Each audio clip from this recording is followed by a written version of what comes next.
É possível um capitalismo sustentável? Essa é a resposta que o Luiz Marx, meu xará aqui, vai tentar desdobrar neste livro. Capitalismo e colapso ambiental. Bom, primeiramente, Luiz Marx é um professor de história, então é um livro de história, tá? Professor da Unicamp. E essa aqui, que eu tenho em mãos, é a segunda edição, revista ampliada. Essa aqui é de 2016, já tem uma nova edição, então atenção se você for comprar, né, procurar, ela é uma capa vermelha, tá? Então tem uma nova edição. Essa aqui, então, é de 2016, ele atualiza, né? E essa nova edição, em relação a essa, tem umas 90 páginas a mais, né? Com dados novos ao longo de todo o livro.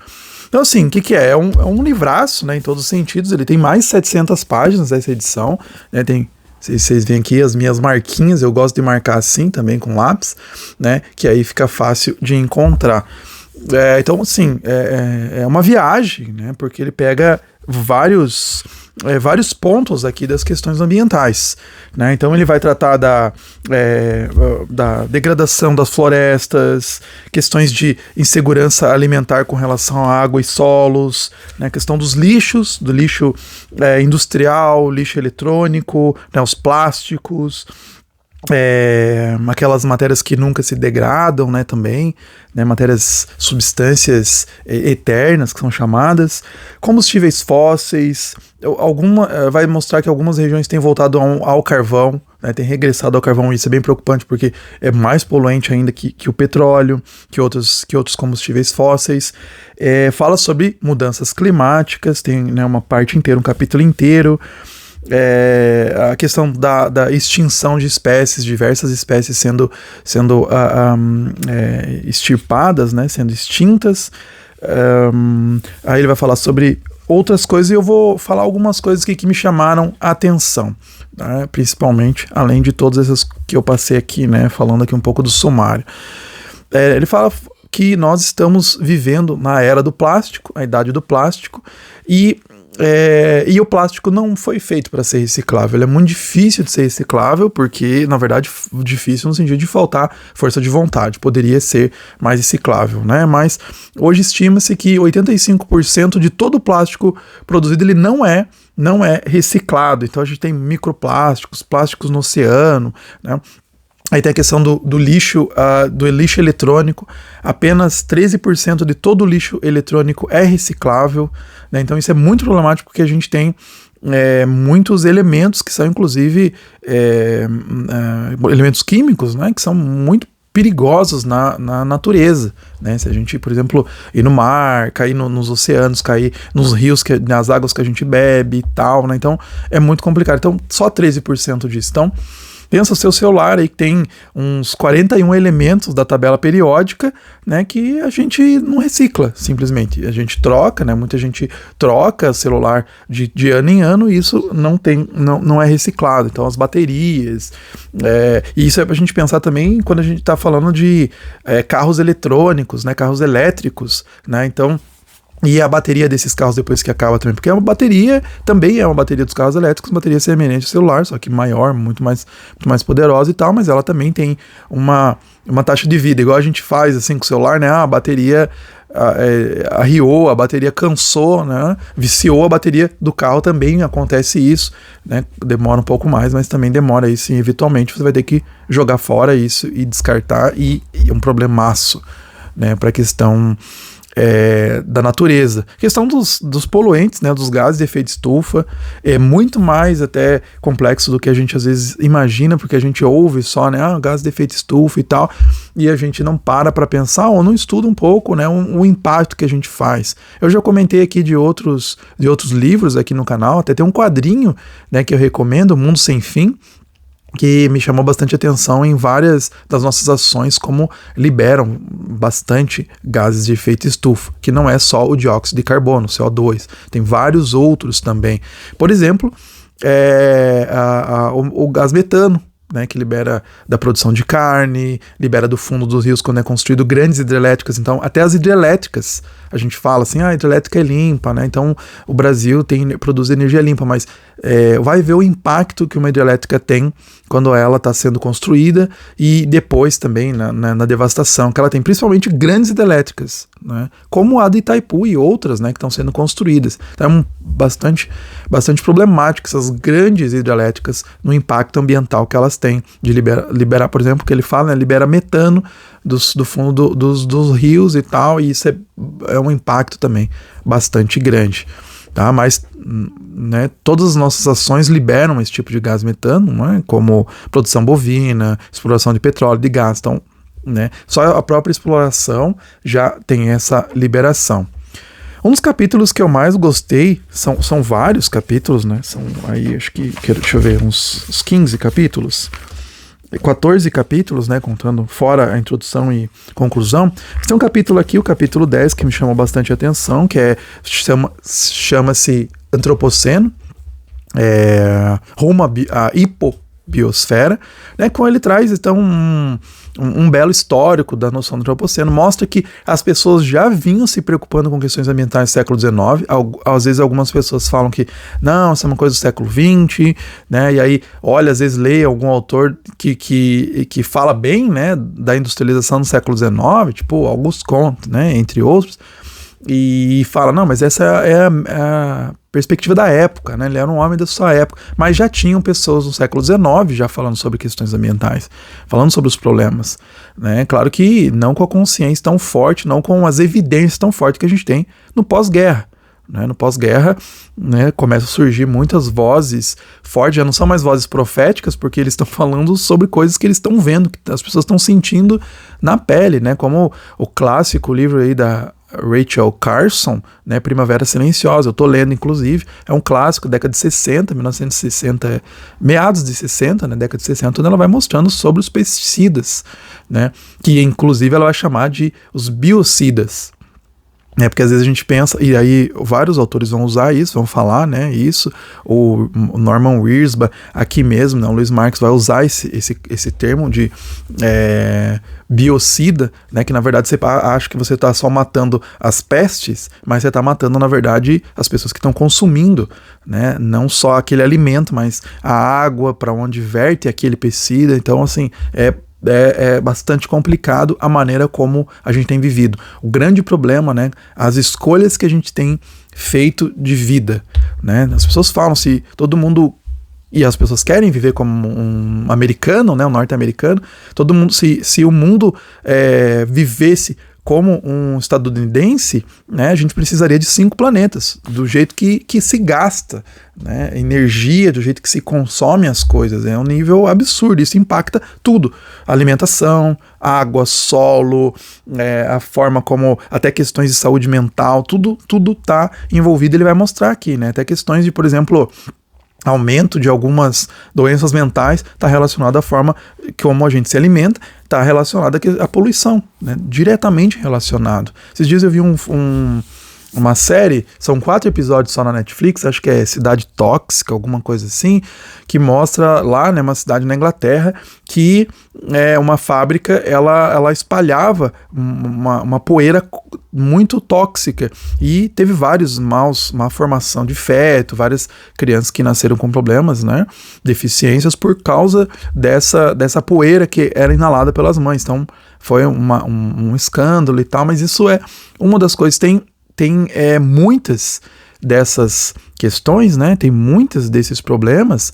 que são, assim, são bastante preocupantes na forma, né, que a gente escolhe, que a gente acelera, que a gente quer esse mundo cada vez mais acelerado, coisas mais baratas, mas isso tem um custo muito grande para o planeta e para a nossa própria saúde.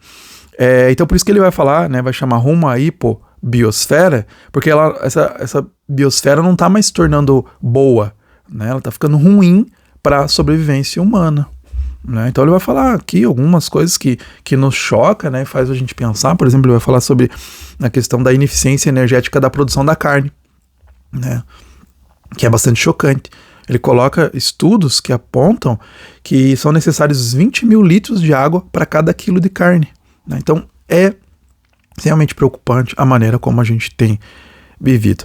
Bom, sim, são alguns pontos que eu trouxe aqui para instigar você a ler esse livro. É um livro muito, muito bom, né? Não só para nós historiadores, indico bastante para os historiadores, né? Para pensar questões ambientais, a maneira como ele trabalha as fontes, ele vai atrás dos relatórios e tal, né?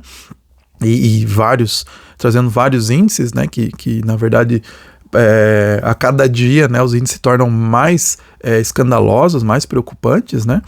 Mas também para qualquer pessoa, né, que quer aprender um pouco mais, quer saber um pouco mais sobre questões ambientais. Aí ele chega então na parte final do livro, ele vai falar, tentando responder, ou ele, na verdade, ele foi respondendo, né, ao longo de todo o livro essa pergunta, né? Será que um capitalismo sustentável é possível? E ele fala, não. A ideia de um capitalismo sustentável é impossível.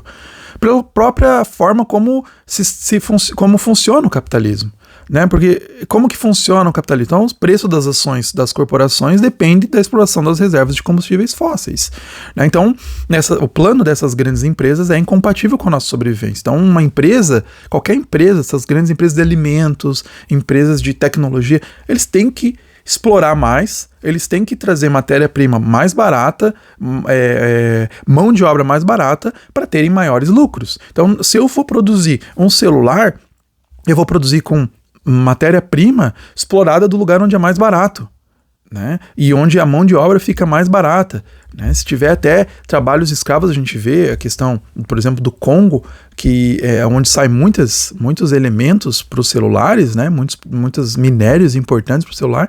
Congo extremamente explorado nesse sentido, né? Desde o Império Colonial inglês até os dias atuais, né? Ou, na verdade, lá no Congo foi belga, né? Que foi um dos impérios mais fortes, mais terríveis, né? O imperialismo mais forte do Congo, no Congo belga, né? Então, Congo, até hoje, várias regiões são assim, as empresas vão buscando, né, esse novo imperialismo, né, que se tem agora, né, de buscar, de colonizar, de explorar mão de obra e minérios mais baratos. Então, e eles querem fazer uma maneira mais eficiente possível, né? Estão, se for a custas do planeta, né, ou whatever, não são as dores do progresso, são as coisas necessárias. Olha, para você ter esse celular aqui todos os anos na sua mão, a gente precisa destruir um pouquinho o planeta, tá? Mas você vai estar bem conectado e vai estar com o celular da última moda, da última geração, né? Então, é preocupante, né? Então, tem que pensar para além do capitalismo, né? Então, tem uma parte aqui, já vou falar sobre isso para além do capitalismo, tá? Segura aí, continua assistindo. Uma das coisas que eu até compartilhei no meu Instagram é uma passagem que ele mostra que não há esperanças para que políticos e grandes corporações vão fazer algo para frear a emergência climática, né? Ele fala sobre os ultra ricos, né, que são aí 0,004%, né, que controla a ação, né, de 147 conglomerados, isso ele está falando em 2016, tá? Que controlam cerca de 40% do valor monetário de 43 mil corporações multinacionais. Então, estão em todos os lugares, esse pouco percentual estão em todos os lugares, dominando o mundo. Então, assim, como que um Estado vai fazer uma política contra essas grandes empresas? Não tem como. Inclusive, vários políticos estão juntos com essas grandes empresas, estão ligados a essas grandes empresas, entram já sabendo, né, eu vou entrar, eu vou fazer lobby. No Brasil não tem, né, a ideia do lobby é oficializado, mas nos Estados Unidos tem senadores que eles já entram lá. Eu sou senador, né, dessa área específica. Aqui a gente tem, né, as bancadas, né, a bancada do agronegócio. Agora a gente já sabe claramente que tem uma bancada que vai defender os valores do agronegócio, né? Então vai votar em PLs que são de destruição do planeta, das matas, das florestas, né, facilitar o desflorestamento, né, o desmatamento, porque para eles o interesse quanto mais territórios para o gado, melhor, né? Então, ou para a agricultura, né, essa agricultura tipo soja, milho, que devastam grandes regiões, né, e que passam, né, os agrotóxicos que, né, são muito destruidoras. Quer dizer, a gente precisa desse alimento, a gente precisa, mas como que a gente pode pensar novas formas, né, de consumo e novas formas de produção também, né? Então, isso que eu acho que é a grande percepção, que quando a gente começa a estudar esses livros de questões ecológicas, né, questões ambientais, a gente fica, né, mais consciente, um pouco mais consciente, pensando o que a gente pode fazer, né? Então, a gente precisa mudar essa percepção desse imperativo de crescimento econômico, que a gente tem que crescer, crescer, crescer, né? Então, claro que é uma percepção que a gente muda de forma individual, mas tem que ser também uma percepção que a gente muda na nossa volta, e mudar é a única esperança para o nosso planeta, né? Não dá, se a gente continuar nessa percepção do imperativo do crescimento econômico, então é aquela coisa, né? Vamos pensar em sustentabilidade, mas qual sustentabilidade? Para quem que está sendo pensado essa sustentabilidade? Porque às vezes, né, você fala em sustentabilidade só para vender um produto verde, mas, né, não adianta, né, você vender um iPhone todos os anos, ou, né, um smartphone todos os anos sendo renovado com obsolescência programada, né, que ele fala inclusive sobre isso, que já era falado desde a década de 1920 sobre obsolescência programada, né, dizendo, já construindo, por exemplo, lâmpadas que duram um certo tempo, poderia durar muito mais, mas já construíram lâmpadas para durar tanto tempo para as pessoas consumirem, então já é velha essa ideia, né?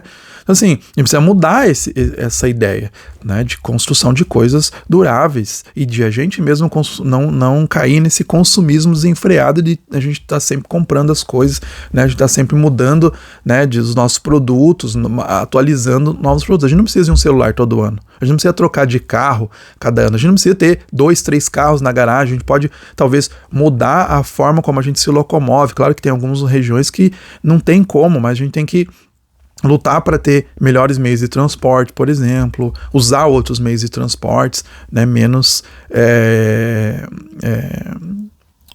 poluentes, né? E é legal que o livro, né, ele traz muitas comparações com o Brasil, sempre comparando com os dados no Brasil, né? Ele é historiador, mas ele fala também de várias regiões do mundo, mas também vai focando no Brasil, e isso é bem interessante, né? Então, é impossível pensar num capitalismo sustentável, né? A gente precisa ir talvez por um pós-capitalismo, mas ele não vai falar assim de, temos que ir para um socialismo, porque as experiências socialistas, né, nos países comunistas se provaram até piores na questão ambiental do que o capitalismo. Foi muito pior na União Soviética e na China também, né? Então não é a solução, mas a gente tem que pensar, né, para além da maneira como a gente tem pensado hoje o crescimento econômico.